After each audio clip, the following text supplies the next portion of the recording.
Hello friends, तो आइए biology के कुछ इंपॉर्टेंट क्वेश्चन करना स्टार्ट करते हैं। फर्स्ट क्वेश्चन है, पुरुष जनन तंत्र में एपिडिडर्मिस का मुख्य कार्य क्या है? शुक्राणुओं का संग्रह और परिपक्वता। क्या है? शुक्राणुओं का संग्रह और परिपक्वता। वाश डिफरेंस का कार्य क्या है? वाश डिफरेंस क्या कार्य करता है? शुक्राणु परिवहन करता है। क्या करता है? शुक्राणु परिवहन करता है। सेमिनल वेसिकल के स्राव में मुख्य रूप से कौन सी शर्करा होती है?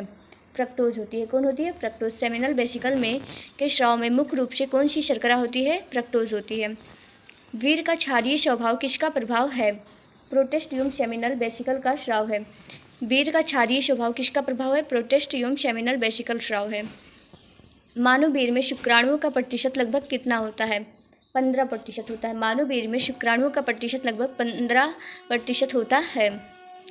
मानव अंडाणु के चारों ओर उपस्थित ग्लाइकोप्रोटीन परत क्या कहलाती है? ज़ोना पेलिसुडा कहलाती है। क्या कहलाती है? ज़ोना पेलिसुडा कहलाती है।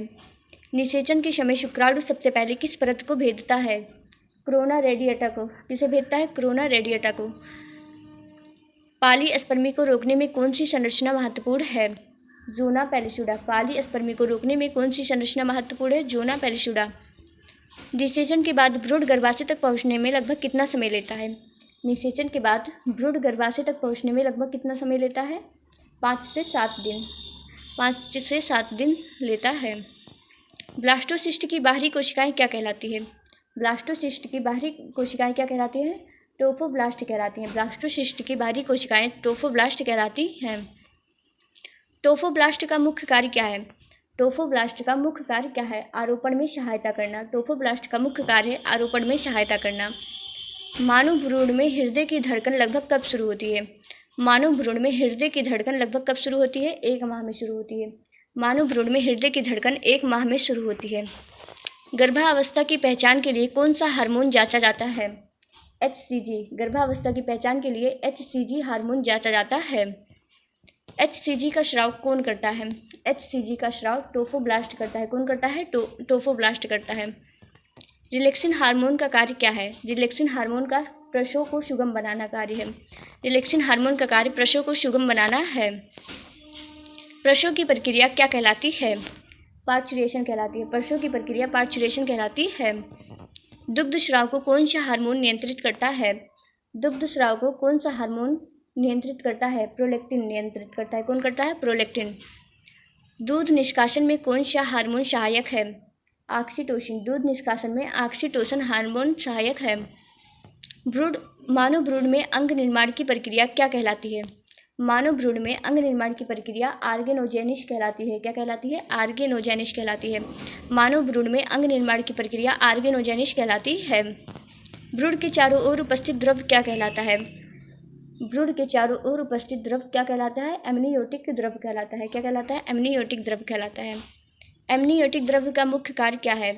सुरक्षा प्रदान करना। एमनियोटिक का मुख्य कार्य सुरक्षा प्रदान करना है। गर्भनाल किसे जोड़ती है?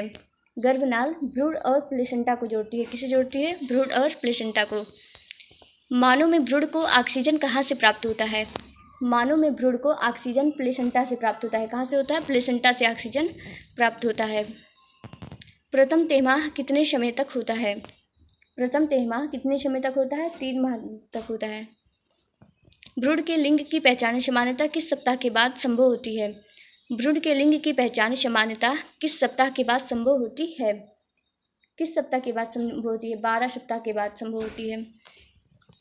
मानव में अंडोत्सर्जन सामान्यतः मासिक चक्र के किस दिन होता है? 14वें दिन होता है। किस दिन होता है? 14वें दिन होता है।